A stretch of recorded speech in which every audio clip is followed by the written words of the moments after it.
All right. The Republican Party in general, especially under Donald Trump, has been the name-calling, elementary school on steroids type of attack program. Nothing of substance, just a bunch of conspiracy theories that keeps going. When Joe Biden was still running, he was too old, he needed to step down, and that was the big thing. And so he did. He did the most patriotic thing he could possibly do, knowing how bad he wanted the second term to finish the job, so to speak. He stepped down for the good of the country, for the good of the party. Now that he stepped down and Kamala Harris took over $550 million fundraised in 1 month, which ironically is what Donald Trump owes for, one of many of the legal problems he's in. But anyway, that's besides the point. And now she's doing so well.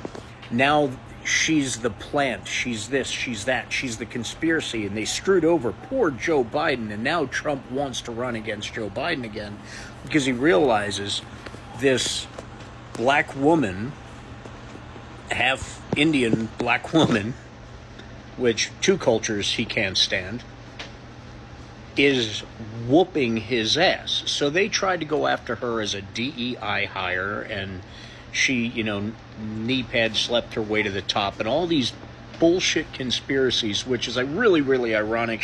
They're talking about, relationships with in somebody's life when you've got Donald Trump, who's married 3 times, cheated on all 3 wives, and literally has more non-disclosure agreements for women that he slept with and essayed and everything else under the sun than he probably does with past employees. But that's besides the point. So they go after her for the DEI hire, the Willie, all the past stuff that they could possibly make up, any type of twisting, turning, and she wasn't qualified and all this other stuff, ignoring the fact that she's more than qualified for the job. She's been vice president for going on 4 years. She's one of the most successful prosecutors. Donald Trump himself recently in a speech talked about how wonderful San Francisco was 15 years ago. Well, 15 years ago, Kamala Harris was district attorney of San Francisco, and Gavin Newsom was, the mayor. So, yeah. But he keeps attacking. That's all they try and do. That's the Republican playbook, is attack. And then when Waltz got brought on, it was 24 years veteran service, military service, which Donald Trump had bone spurs, and his closest thing to military service was not getting a STD during the 80s. That's his words, not mine. And then J.D. Vance steps up and starts attacking Tim Walz's 24 years of dedicated military service. Now, J.D. Vance's military service was basically a propaganda journalist for 6 months. 6 months, not 6 years, 6 months. He was in the vicinity of a war zone in an air-conditioned office. So all of the MAGA craziness goes after the DEI, goes after Willie, goes after, she slept her way to the top, goes after the unqualification of how sissified Tim Waltz is because he has an actual family unit and a family that loves each other. And they just try their best to go out of their way, making people look bad. And J.D. Vance literally, when a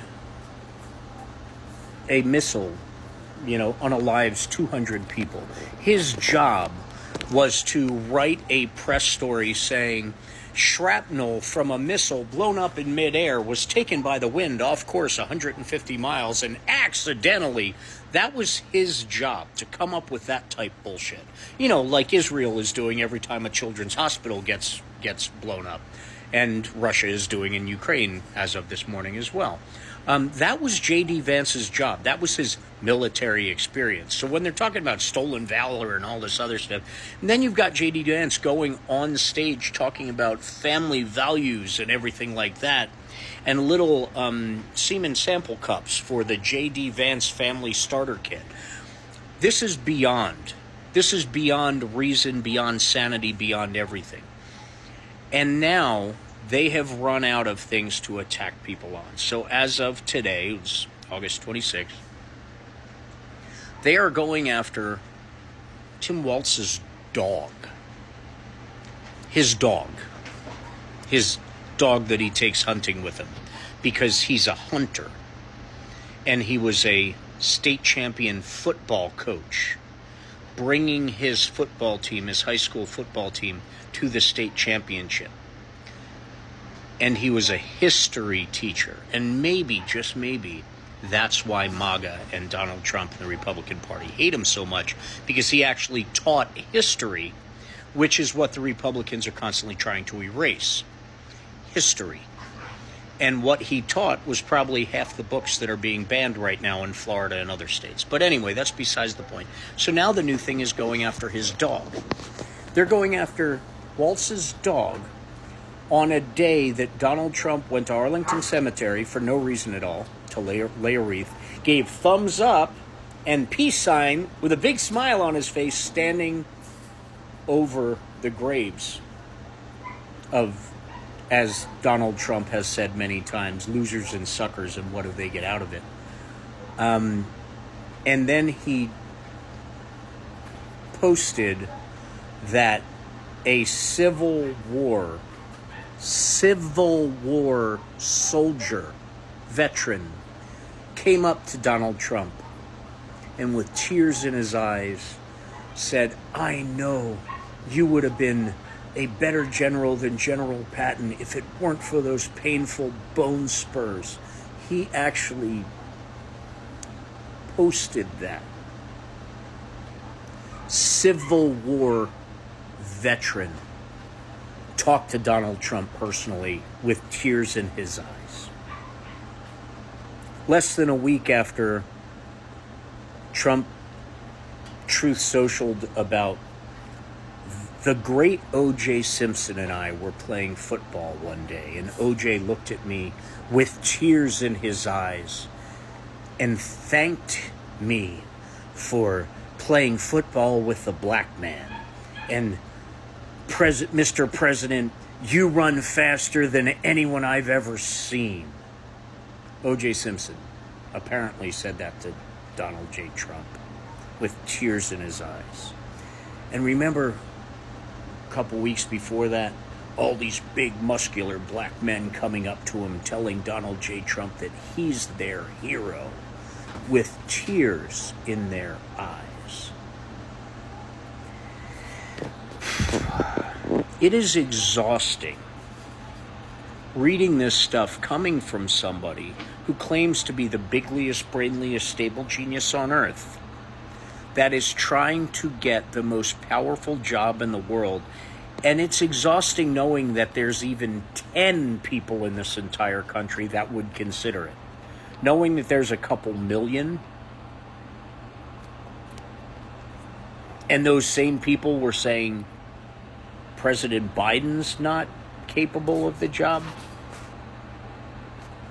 Batteries in boats, sharks, windmills causing cancer, driving whales crazy. How much batshit crazy do you need to hear before you question someone's sanity? How much do people want to swear that a Civil War veteran looked him in the eye? Which must have hurt really bad. No wonder why they were crying. I mean, they've been gone for what, 100 and some odd years? According to how old they were when they, whatever, they talked to Donald Trump personally with tears in their eyes. Must be all that dust. MAGA, Republicans, one question, one simple question. Are you fucking kidding me? Seriously? That's who's going to save the country for you. That's the stable genius you belong to, that you believe in. Screw the dozens and dozens of sexual assault allegations and the children thing and the selling secrets to our enemies thing. Forget all that. Just that alone. And Joe Biden wasn't qualified? But now you want Biden back because Kamala Harris is kicking his ass. And I got news for you. She's going to keep kicking his ass. And Waltz is going to keep kicking his ass. All the way through the White House doors. So stay diligent. MAGA, stay ignorant. But we're all in this together.